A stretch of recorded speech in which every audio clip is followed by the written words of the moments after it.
Hello student, स्वागत है आपका हमारे चैनल अर्पित कंसेप्ट में। तो आज हम करने जा रहे हैं एनटीपीसी के क्वेश्चंस जो प्रीवियस ईयर के क्वेश्चन हैं और ऑनलाइन जितने भी आपके एग्जाम हो चुके हैं वो क्वेश्चन हमने इसमें इंक्लूड किए हैं और ये केवल हिस्ट्री से संबंधित क्वेश्चन है। तो चलिए, और टॉपिक का आपने थंबनेल पर देख लिया होगा कौन सा टॉपिक है। तो चलिए क्वेश्चन स्टार्ट करते हैं और फर्स्ट क्वेश्चन लेते हैं अपना। फर्स्ट क्वेश्चन है, विंध्य शक्ति डैश वंश के संस्थापक थे। तो विंध्य शक्ति जो थे आपके वाकाटक वंश के संस्थापक थे। किसके से? वाकाटक वंश के संस्थापक। इनका मूल निवास स्थान माना जाता है बरार। बरार यानी बरार को आप विदर्भ भी बोलते हैं। क्या बोलते हैं? बरार को विदर्भ भी बोला जाता है। क्लियर है? अब बात करें यहाँ पे एक चीज और मैं आपको याद दिला दूं कि चोल वंश के संस्थापक कौन थे। चोल वंश के संस्थापक थे आपके विजयालय। क्या थे? विजयालय। विजयालय, सॉरी विजयालय नहीं, विजयालय। क्या थे? विजयालय। क्लियर है? ये है आपका बी का भी आपका क्वेश्चन क्लियर हो गया। चलिए क्वेश्चन नंबर 2 देखते हैं। क्वेश्चन नंबर 2 है, निम्नलिखित में से कौन सी प्राचीनतम स्मृति है। तो निम्नलिखित में से जो आपकी सबसे ज्यादा स्मृति पुरानी है वो आपकी क्या है? मनुस्मृति। क्लियर है? क्वेश्चन नंबर 3 देखते हैं। मगध में शाही मौर्य के ठीक बाद उत्तराधिकारी कौन था। तो आपको पता होना चाहिए कि मगध वंश का जो अंतिम शासक था भद्ररथ, उसकी हत्या करी थी पुष्यमित्र शुंग ने और उसने हत्या करके उसने शुंग वंश की स्थापना कर दी थी। क्वेश्चन नंबर 3 देखते हैं। लगभग 185 ईसा पूर्व में पुष्यमित्र शुंग, पुष्यमित्र ये वही नाम है आपका, पुष्यमित्र शुंग पूरा इसका, पुष्यमित्र द्वारा स्थापित किया गया भारतीय शासक दल वंश कौन है। तो आपको पता है, बस इतने इस क्वेश्चन से हमारा क्लियर है कि शुंग वंश की बात कर रहा है ये। क्वेश्चन नंबर 5 देखते हैं। शुंग वंश का अंतिम शासक कौन था। देखो इसके जो ऑप्शन है वो पूरे नहीं लिखे हुए हैं, तो इसका मैं आपको आंसर ही बता देता हूं कि शुंग वंश का जो अंतिम शासक था वो था आपका देवभूति। क्या था? देवभूति।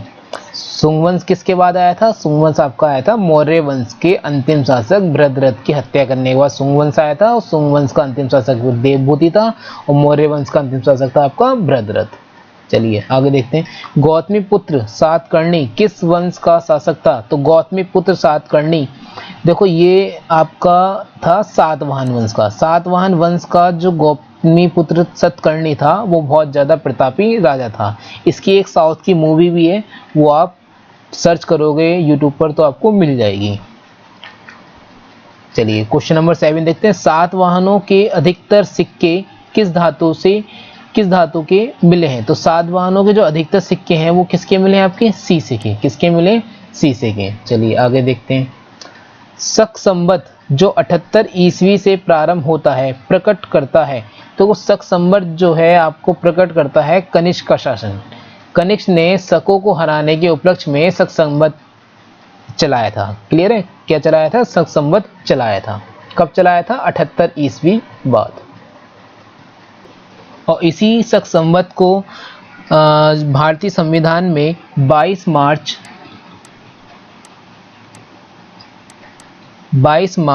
1957 को राष्ट्रीय पंचांग के रूप में ग्रहण किया गया। यानी राष्ट्रीय पंचांग के रूप में से कब लिया गया? भारतीय संविधान में कब मिलाया गया? 22 मार्च 1957। चलिए आगे देखते हैं क्वेश्चन। क्वेश्चन नंबर 9 है, भारतीय राष्ट्रीय पंचांग किस रूप में जाना जाता है। तो आपको पता है शक संवत के रूप में जाना जाता है, पीछे करवा चुका हूं। क्वेश्चन नंबर 10 है, आयुर्वेद का जनक किसे कहा जाता है। तो आयुर्वेद का जनक आपको पता होना चाहिए, चरक को कहा जाता है। किसे कहा जाता है? चरक को कहा जाता है। चलिए आगे बढ़ते हैं।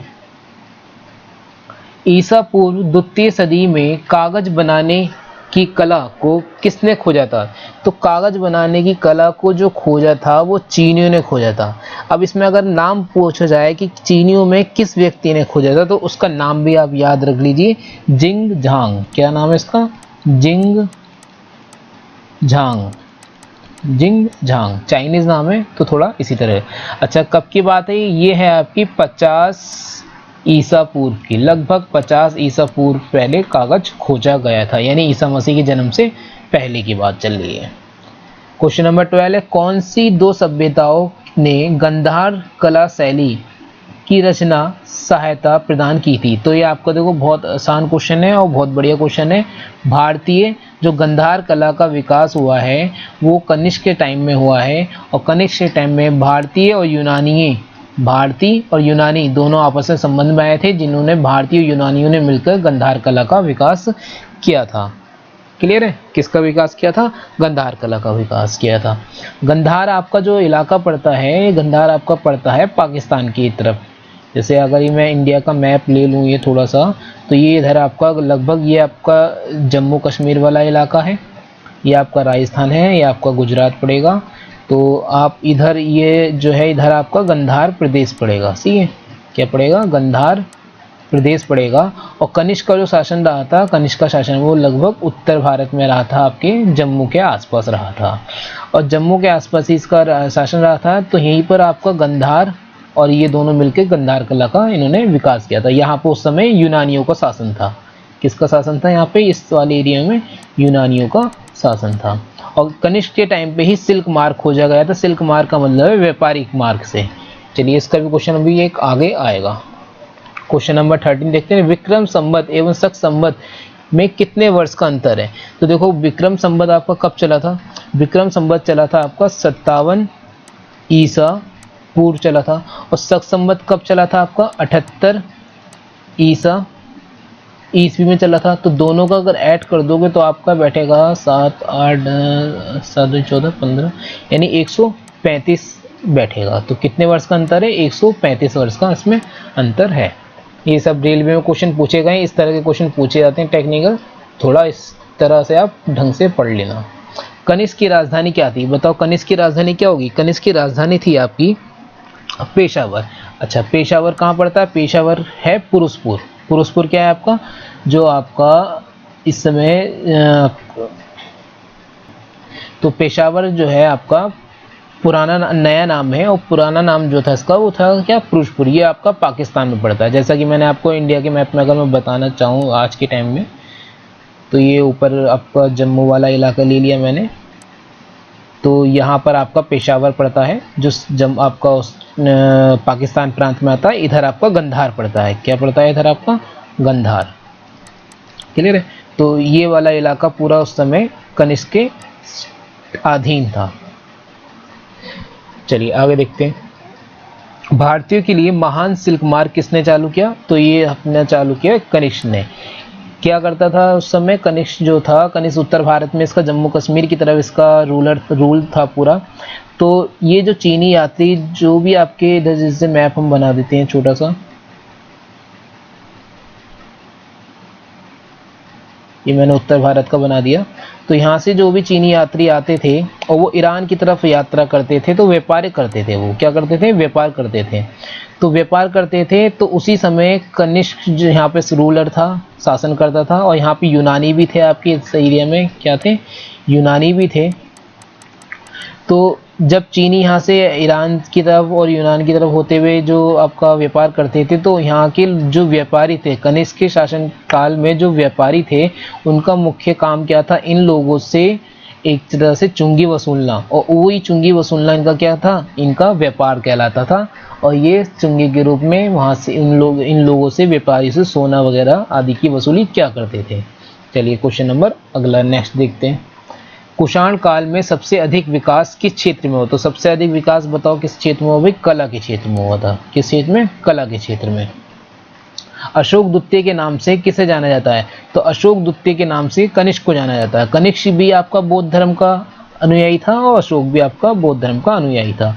अशोक के टाइम में भी बौद्ध संगति हुई है, कनिष्क के टाइम में भी बौद्ध संगति हुई है। ये मैं आपको बता चूंगा। एक फॉर्मूला मैंने ट्रिक लिखवाई थी, अका अक करके, अका अक करके। आ से अजातशत्रु था, का से आपका काला अशोक था, फिर आ से अशोक था दोबारा, आ से अशोक। ये देखो आ से अजातशत्रु आपका उसके जिसे पितृहंता भी कहा जाता है, फिर काला अशोक, फिर था आपका मौर्य वंश का अशोक, फिर था आपका लास्ट में कनिष्क।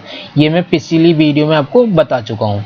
और इसका ये तो आपका शासन के नाम है, और एक मैंने ट्रिक वो भी लिखवाई है, जिस ट्रिक से आप याद रखोगे कि कौन सी बौद्ध संगति कहाँ पर हुई थी। तो इसके लिए आपको पुरानी वीडियो प्रीवियस इससे पहले की वीडियो आपको देखनी पड़ेगी।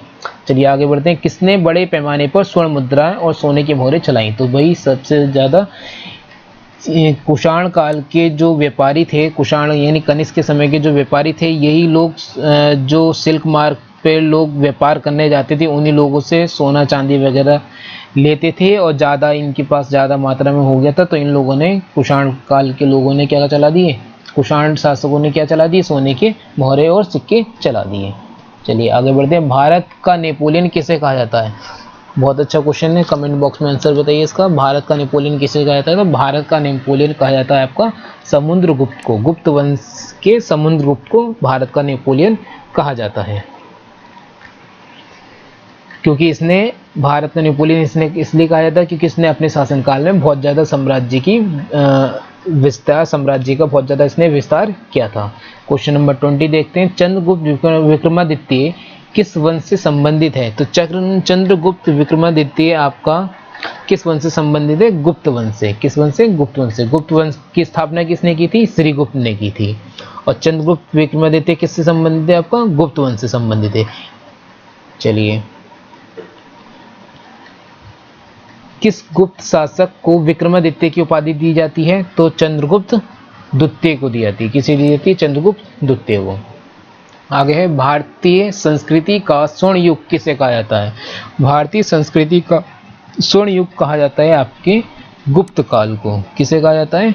गुप्त काल को, क्योंकि इसके टाइम में राजनीतिक और सामाजिक एवं धार्मिक स्थितियों में काफ़ी वृद्धि की गई थी और चारों ओर क्या था? शांति का एक तरीके से माहौल स्थापित था इस गुप्त काल में, इसलिए इसे स्वर्ण युग भी कहा जाता है। कुतुब मीनार के पास स्थित लौह स्तंभ, ये लौह स्तंभ बहुत अच्छा है, आप देखना जाके, कुतुब मीनार के पास ही ये लौह स्तंभ, आज तक इस पर जंग नहीं लगी है। तो लौह स्तंभ किस राजा ने बनवाया था? तो ये बनवाया था आपका चंद्रगुप्त द्वितीय ने बनवाया था। चंद्रगुप्त द्वितीय ने बनवाया था। चंद्रगुप्त द्वितीय का नाम इस लौह स्तंभ पर आपको क्या मिलता है? तो ये थोड़ा याद रख लेना, पूछा जा सकता है क्वेश्चन। तो चंद्रगुप्त द्वितीय का नाम इस लौह स्तंभ पर मिलता है आपका चंद्र। क्या मिलता है? चंद्र नाम मिलता है। और ये कहाँ पर है लौह स्तंभ? ये आपका कुतुब मीनार के पास मेहरौली में स्थित है। मेहरौली कहाँ है? दिल्ली में। कुतुब मीनार के पास मेहरौली में स्थित है। आगे बढ़ते हैं। गुप्त शासकों द्वारा जारी किए गए चांदी के सिक्कों को क्या कहते थे? तो गुप्त शासक द्वारा जारी चांदी के सिक्कों को क्या कहा जाता था? रूपक कहा जाता था। क्या कहा जाता था? रूपक। इसका जो वेट होता था वो लगभग 30 से 35 ग्रेन हुआ करता था। चलिए आगे बढ़ते हैं। 12 मिहिर थे एक महान, 12 मिहिर थे एक महान। तो 12 मिहिर थे क्या? 12 मिहिर थे आपके खगोलविद थे। क्या थे वो? खगोलविद थे।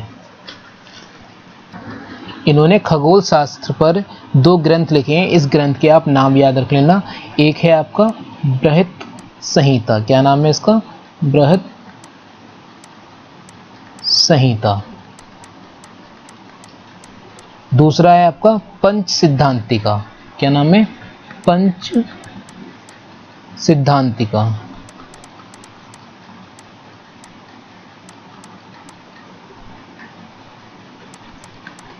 पंच सिद्धांतिका, क्लियर है? ये 2 इनके, बृहत संहिता और पंच सिद्धांतिका, इनके 2 के हैं, खगोल शास्त्र हैं। चलिए आगे बढ़ते हैं। चीनी यात्री फायन किसके शासनकाल में भारत आया था? बहुत अच्छा क्वेश्चन है और कॉमन क्वेश्चन है, हर एग्जाम में पूछा जाता है और रेलवे में तो काफ़ी बार ये पूछा गया है। तो चीनी यात्री फायन गुप्त वंश के चंद्रगुप्त विक्रमादित्य के शासनकाल में भारत आया था। क्लियर है? इसने,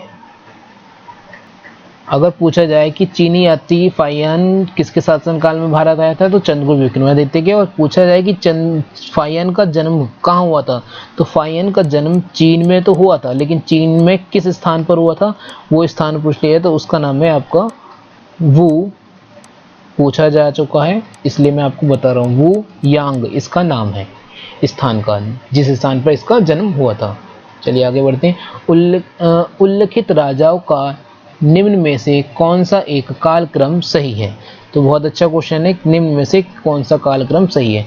तो देखिए इसमें जो था आपका, इसमें ऑप्शन नंबर आपका डी होगा, क्योंकि सबसे पहले क्या था आपका समुद्रगुप्त था, उसके बाद स्कंदगुप्त आया था, उसके बाद चंद्रगुप्त विक्रमादित्य आया था, फिर लास्ट में कुमारगुप्त प्रथम था। तो ये सॉरी ये नहीं हो सकता होगा, रुक जाओ थोड़ा इसमें गड़बड़ है, ये नहीं हो सकता।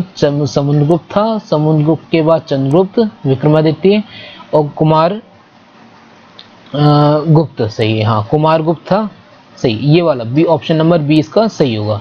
सबसे पहले चंद्रगुप्त द्वितीय, उसके बाद चंद्रगुप्त, सबसे पहले समुद्रगुप्त, फिर चंद्रगुप्त विक्रमादित्य, फिर कुमारगुप्त प्रथम, ये इसका कालक्रम सही है। चलिए आगे बढ़ते हैं। किसके परिणाम स्वरूप 5वीं शताब्दी ईस्वी में गुप्त साम्राज्य का पतन हुआ? तो गुप्त साम्राज्य का पतन हुआ था भाई, बताइए। तो इसका आंसर होगा आपका कि हूणों के आक्रमण। देखो जो आपका गुप्त वंश का अंतिम शासक था जिसका नाम था आपका स्कंदगुप्त, स्कंदगुप्त ने हूणों को आक्रमण करके उसे परास्त तो किया था, लेकिन वो जो आपकी जो उत्तर पश्चिम सीमा है यानी भारत में, जैसे अगर भारत का मैप बनाते हैं छोटा सा, तो यहाँ थे वो गुप्त, लेकिन वो इस वाले उत्तर पश्चिमी यानी उत्तरी और पश्चिमी भाग की वो सुरक्षा नहीं कर पाया था, और बार बार ये हूण जो है इस पर आक्रमण करते रहते थे। और हूणों ने आपका गुजरात वाले इधर जो आपका एरिया पड़ता है, गुजरात वाले एरिया में काफ़ी ज़्यादा लूटपाट की थी। हालांकि हूणों को इसने हराया था, लेकिन वो इस वाले एरिया की रक्षा नहीं कर पाया था, और बार बार आक्रमण के स्वरूप इसकी जो है इसके मतलब इनका गुप्त वंश के साम्राज्य का धीरे धीरे पतन हुआ था। और इसका जो आपके इसके जो साक्ष्य मिलते हैं वो मिलते हैं आपके जूनागढ़ अभिलेख में। अगर आपसे पूछा जाए जूनागढ़ अभिलेख है कहाँ, तो जूनागढ़ अभिलेख आपका कहाँ पड़ता है? गुजरात में है। कहाँ पर है? गुजरात में है। क्लियर? एक क्वेश्चन आप और क्लियर कर लीजिए अपना, गुजरात में जूनागढ़ अभिलेख है जिसके साक्ष्य मिलते हैं हूणों के भारत पर आक्रमण के साक्ष्य कौन से अभिलेख में मिलते हैं? जूनागढ़ अभिलेख में। चलिए आगे बढ़ते हैं। किस गुप्त शासक ने आक्रमणकारी हूणों से अपने साम्राज्य की सफलतापूर्वक रक्षा की थी? तो उसका नाम क्या है आपका? स्कंदगुप्त है। चलिए आगे बढ़ते हैं। कालिदास डैश। चलिए कालिदास इसके बाद बताना है, यानी कालिदास के विषय में कौन सा ये सही बैठा है। तो कालिदास जो था गुप्त काल के कवि थे। कालिदास क्या थे? गुप्त काल के कवि थे। इनका एक महाकाव्य और है, उसे आप याद रखना, जिसका नाम है अभिज्ञान शकुंतलम। क्या है? अभिज्ञान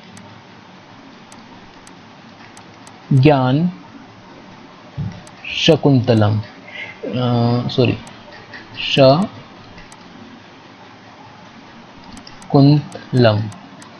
तो ये इनका क्या है? कालिदास का एक महाकाव्य है।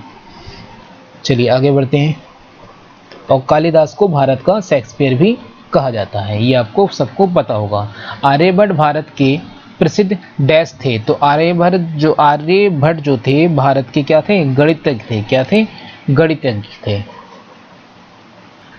और इनके बारे में एक चीज और याद रखना कि आर्यभट्ट ने दशमलव प्रणाली का आविष्कार किया था। किसका आविष्कार किया था? दशमलव प्रणाली का।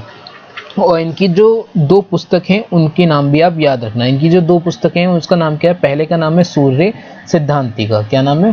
सूर्य सिद्धांतिका, सॉरी सूर्य सिद्धांत। क्या नाम है? सूर्य सिद्धांत। और एक पुस्तक और है आर्यभट्टीय। आर्यभट्टीय।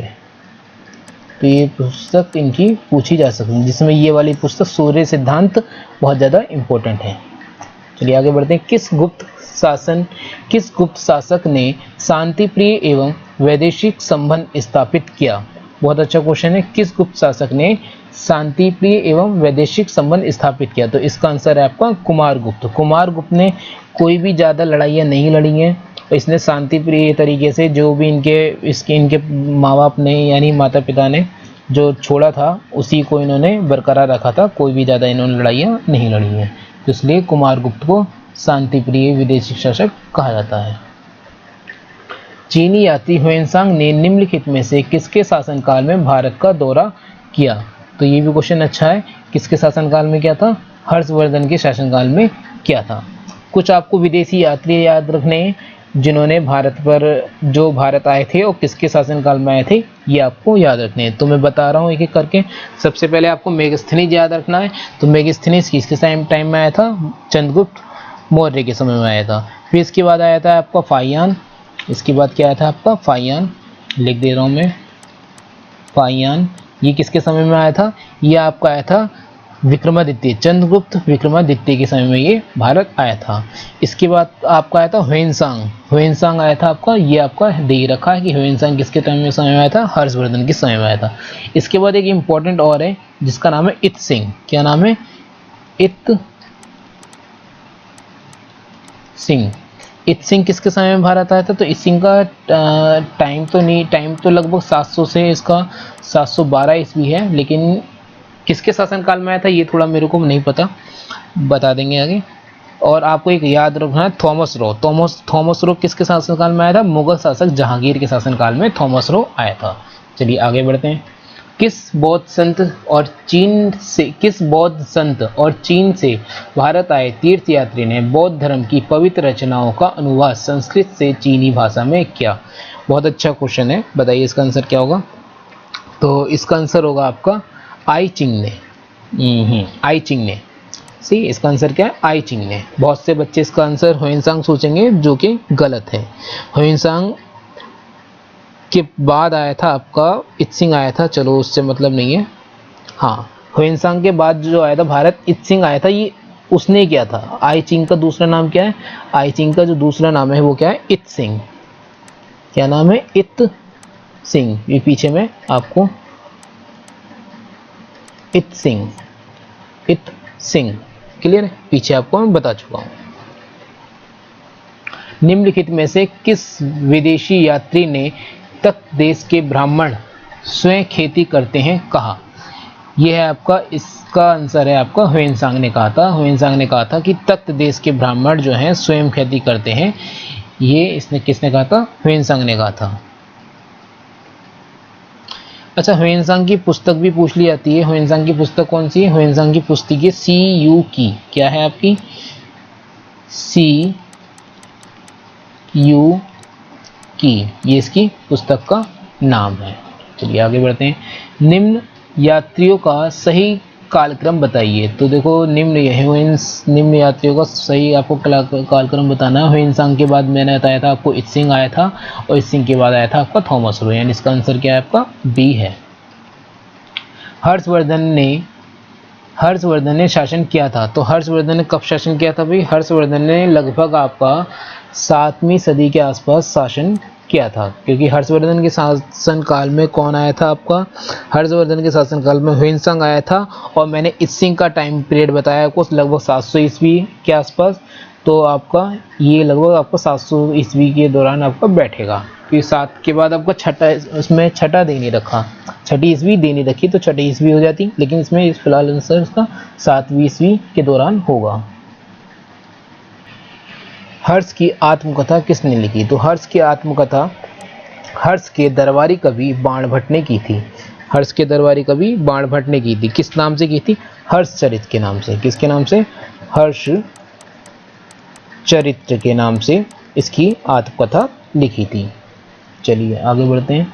इनमें से कौन सा राजा हर्ष के समय की जानकारी के लिए सबसे अच्छा स्रोत है।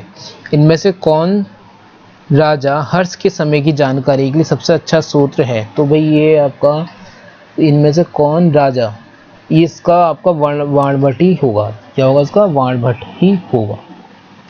चलिए, निम्नलिखित युग्मों में से कौन सा सही है। निम्नलिखित युग्मों में से कौन सा सही है, तो आपको बताना है इसमें कौन सा सही है। तो आपको सीधे दिख रहा है कि बाणभट्ट और हर्षवर्धन, ये आपका सही होना चाहिए। कालिदास और समुद्रगुप्त, आप कालिदास आपको पता है चंद्रगुप्त विक्रमादित्य की समय की बात चल रही है, कालिदास के समय में। चलिए आगे बढ़ते हैं। हर्षवर्धन द्वारा लिखित नाटक है। तो हर्षवर्धन द्वारा लिखित नाटक क्या है भी, इसमें बताइए इसका आंसर क्या होगा। तो हर्षवर्धन ने जो आपके नाटक लिखे थे वो 3 लिखे थे। ठीक, फिलहाल मैं पहले इसका आंसर बता देता हूँ, रत्नावली। अब इसके 3 नाटक वो कौन कौन से, वो आप ध्यान रखना। एक नाटक है आपका प्रिय दर्शिका। क्या है, एक प्रिय दर्शिका। दूसरा नाटक है आपका रत्नावली, रत्नावली। तीसरा है आपका इसका नागानंद, क्या है, नागानंद।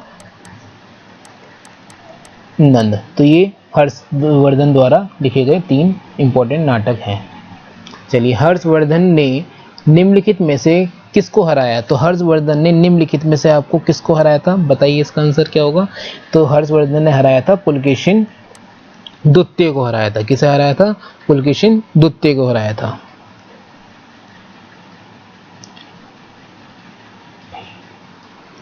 चलिए, हर्षवर्धन के राज्यकाल में एक बड़ा बौद्ध मठ कहाँ स्थापित किया गया? तो हर्षवर्धन के राज्यकाल में एक सबसे बड़ा जो बौद्ध मठ स्थापित किया गया था वो आपका नालंदा में किया गया था। कहाँ किया गया था? नालंदा में,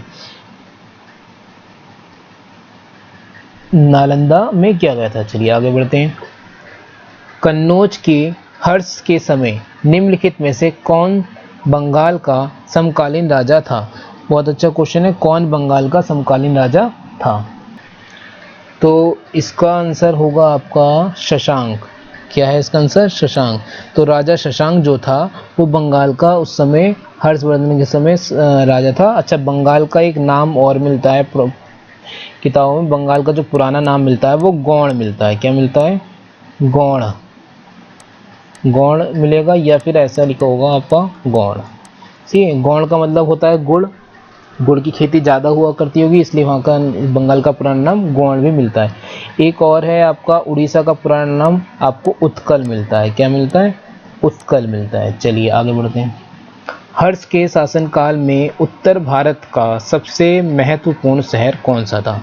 तो हर्ष के शासनकाल में उत्तर भारत का सबसे महत्वपूर्ण शहर आपका कन्नौज था, पाटलिपुत्र नहीं था। पाटलिपुत्र मौर्य के समय में था। गंगों की प्रथम राजधानी थी, देखो गंगों की प्रथम राजधानी थी कौन थी भी? तो इसकी जो है आंसर आपका, इन गंगों की जो प्रथम राजधानी थी वो कोलर थी, और कोलर के बाद इनकी जो दूसरी राजधानी हुई थी वो आपकी तलिकाड़ू हुई थी। दूसरी राजधानी आपकी तलिकाड़ू हुई थी और पहली राजधानी आपकी इसकी क्या थी? कोलर थी गंगों की। कामरूप किसका प्राचीन नाम है? तो कामरूप आपका जो प्राचीन नाम है, देखो प्राचीन नाम पूछे जाते हैं तो मैं दोबारा रिपीट कर देता हूँ। उड़ीसा नाम जो है, उड़ीसा का नाम है उत्कल, बंगाल का नाम है गौड़, और बिहार का तो बिहारी है, और असम का है आपका कामरूप। और एक याद और रखना कि कामरूप का यानी कामरूप से आप कामाख्या मंदिर याद रख लेना। कामाख्या मंदिर भी आपका कहाँ पर है? असम में पड़ता है। चलिए अगला क्वेश्चन देखते हैं। बंगाल के पाल वंश के संस्थापक कौन थे? बंगाल के पाल वंश के संस्थापक थे आपके गोपाल। क्या थे? गोपाल। बंगाल का प्राचीन नाम क्या है? देखो आगे क्वेश्चन, बंगाल का प्राचीन नाम क्या है? गौड़ है। महान तमिल साहित्य शिल्पादिकरम के प्रचेता कौन थे? बहुत अच्छा क्वेश्चन है। तो इसकी जो रचना की थी आपकी इलिंगो आदिकल ने की थी। इसका जो नाम है इलिंगो ने की थी, पूरा नाम है इनका इलिंगो आदिकल। और शिल्पादिकरम में जो आपकी कहानी है वो किसकी कहानी है? एक व्यापारी की कहानी है। किसकी? व्यापारी की कहानी है। चलिए आगे बढ़ते हैं। तमिल रामायण कृति है, तो तमिल रामायण कृति है आपकी कंबन की। किसकी है? तमिल रामायण जो लिखा है वो किसने लिखा है? आपका कंबन ने लिखा है। क्लियर है? किसने लिखा है? कंबन ने लिखा है। चोल राजा जिसे गंगोई कोट कहा जाता है, चोल राजा जिसे गंगोई कोट कहा जाता है, तो ये चोल राजा जिसे गंगोई कोट कहा जाता है इसका नाम है आपका राजेंद्र। राजेंद्र राजा राम सॉरी राजेंद्र जो था राजा का पुत्र था, और ये भी प्रतापी था। इसके जो पिताजी थे राजा, ये भी क्या थे? बहुत प्रतापी थे। तो राजेंद्र ने गंगा नदी के तट तक, यानी बिहार की तरफ जो आपकी गंगा नदी पड़ती है, गंगा नदी के तट तक इसने पहले तो मैं आपको बताऊं तो चोल का जो एरिया रहा है वो क्या रहा है। ये आपका दक्षिण भारत का मैंने एरिया बना दिया। चोलों का जो एरिया रहा है वो पहले यहाँ तक था प्रारंभ में, फिर यहाँ पे आपका ये चोल रहते थे, और ये थे आपके पांडे, यहाँ थे आपके चालुक्य,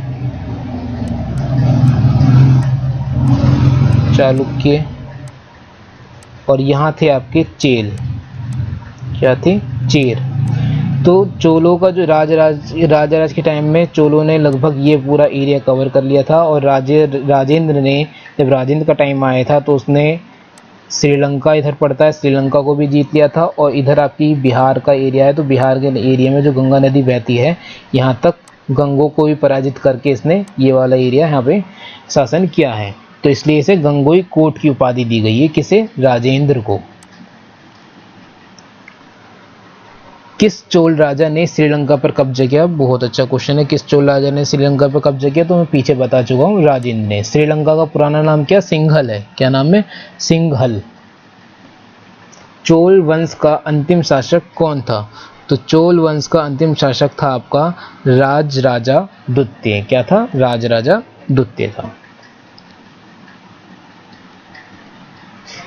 किसके शासनकाल में ग्रामीण समुदाय को बहुत सारे अधिकार दिए गए थे? तो किसके शासनकाल में?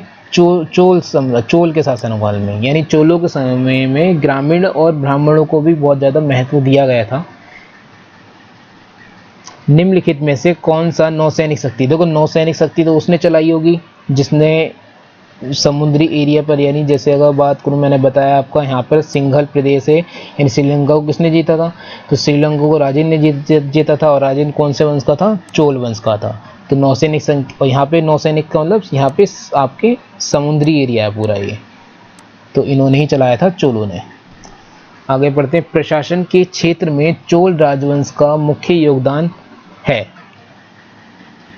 तो इसका आंसर है एक संगठित स्थानीय स्वशासन के रूप में। एक संगठित स्थानीय स्वशासन के रूप में। राष्ट्रकूट वंश को निम्नलिखित में से किसके द्वारा उखाड़ फेंका गया? तो राष्ट्रकूट वंश को तेलप द्वितीय ने, यानी तेलप ने। तेलप कौन सा था? तेलप कौन से वंश का था आपका? तो तेलप था चालुक्य। तो राष्ट्रकूट वंश को चालुक्य शासक तेलप द्वितीय ने उखाड़ फेंका था। और तेलप आपके किसके समकालीन था? तेलप चोल में आपके राजा के समकालीन था। किसके था? राजा के समकालीन था। राजा किसका है? थोड़ा गलत हो गया। राजा के समकालीन था। और राजा किस वंश का है आपका? राजराजा चोल वंश का है। पांडवों की राजधानी राजनीतिक एवं सांस्कृतिक केंद्र था। तो पांडवों का राजनीतिक और सांस्कृतिक केंद्र क्या था भाई? तो पांड्य थे आपके बिल्कुल दक्षिण में थे। और इनका जो एरिया पड़ता था, देखो मैं बता दूं आपको, दक्षिण में वर्तमान स्थिति के अगर हिसाब से देखा जाए तो यहाँ आपका केरल पड़ता है और यहाँ आपका पड़ता है तमिलनाडु। तो इनका एरिया ये वाला पड़ता था पांडवों का। क्लियर है? तो इससे क्या कहा जाता है? इसे कहा जाता है मदुरै। और मदुरै उस समय पांडवों की क्या हुआ करती थी? राजधानी। ये आपका इधर पड़ता है मदुरै। और मदुरै उस समय क्या हुआ करती थी? पांडवों की राजधानी होती थी। और मदुरै का दूसरा नाम भी मिलता है। मदुरै का दूसरा नाम था आपका कदम्ब। क्या था? कदम्ब वन। क्लियर है? कदम्ब वन याद रखना ऐसे। तो अब इसका आंसर क्या हो गया हमारा? मदुरै हो गया। आगे बढ़ते हैं। पल्लव राज्य की राजधानी थी। तो पल्लव राज्य की राजधानी क्या थी? पल्लव राज्य की जो राजधानी थी वो थी आपकी वो होनी चाहिए आपकी, पल्लव राज्य की होनी चाहिए आपकी कांचीपुरम। क्या होनी चाहिए? कांचीपुरम। अब पल्लवों का जो थोड़ा सा मैं एरिया बता दूं आपको, इधर आपके चोल हुआ करते थे, इस थोड़े से इलाके में आपके पल्लव हुआ करते थे। सही। तो पल्लव आपका तमिलनाडु में पड़ता है। और कांचीपुरम आपका तमिलनाडु में पड़ता है। कहाँ पड़ता है आपका? तमिलनाडु में पड़ता है। पश्चिम भारत में चालुक्य साम्राज्य के बाद किसका साम्राज्य आया? तो चालुक्य के बाद किसका साम्राज्य आया था भाई पश्चिम भारत में? तो देखो, चालुक्य के बाद आया होगा इसमें आपका राष्ट्रकूट। हाँ, एक क्वेश्चन हुआ था ना, राष्ट्रकूट। क्योंकि राष्ट्रकूट चालुक्यों को हराने की, राष्ट्रकूट वंश के शासक ने तो चालुक्यों को हराया था। चालुक्य ने ही तो राष्ट्रकूट को हराया था। चालुक्य वंश के शासक तेलप ने राष्ट्रकूट वंश के अंतिम शासक को पराजित करके किसकी स्थापना की थी, मतलब किसका चालू किया था, राष्ट्रकूट का स्थापित किया था। तो इसका आंसर होगा कि पश्चिम भारत में चालुक्य साम्राज्य के बाद किसका साम्राज्य है, राष्ट्रकूट का। चालुक्य की राजधानी क्या थी, तो चालुक्य की राजधानी थी आपकी बादामी। क्या थी, बादामी। थोड़ा दक्षिण भारत का इतिहास थोड़ा कॉम्प्लिकेटेड है क्योंकि काफ़ी सारे लोग रहे हैं और छोटे छोटे एरिया में उन्होंने क्या करा, अपना शासन किया है। पुलकेशिन द्वितीय पराजित हुआ था, तो पुलकेशिन द्वितीय पराजित हुआ था किससे, पुलकेशिन द्वितीय जो पराजित हुआ था आपका वो नरसिंह वर्मन द्वारा पराजित हुआ था। किसके द्वारा, नरसिंह वर्मन द्वारा पराजित हुआ था। तो ये हमारे आज जो क्वेश्चन हुए थे सारे दक्षिण भारत से संबंधित क्वेश्चन थे और दक्षिण भारत का इतिहास बहुत ज़्यादा कॉम्प्लिकेटेड रहा है, तो थोड़ा सा आपको समझने में परेशानी हुई होगी। फिलहाल मैंने अपनी तरफ से पूरे एफर्ट लगाए। अगर आपको वीडियो पसंद आई तो वीडियो देखने के लिए धन्यवाद। और वीडियो को देखने से पहले अब हमारा जो नेक्स्ट टॉपिक होगा हम उसके बारे में बता देते हैं। जो हमारा नेक्स्ट टॉपिक होगा वो हमारा होगा प्राचीन भारतीय कला एवं संस्कृति से संबंधित। तो वीडियो को देखने से पहले एक बार आप लूसेंट, अपनी लूसेंट बुक आपके पास होगी, लूसेंट में से एक बार पढ़ लीजिए और इस वीडियो को भी दोबारा एक बार देखना है आपको, तो लूसेंट को पढ़ के उसके बाद देखना ताकि आप क्वेश्चन इसके आराम से लगा सको। तो वीडियो देखने के लिए धन्यवाद। Thanks for watching.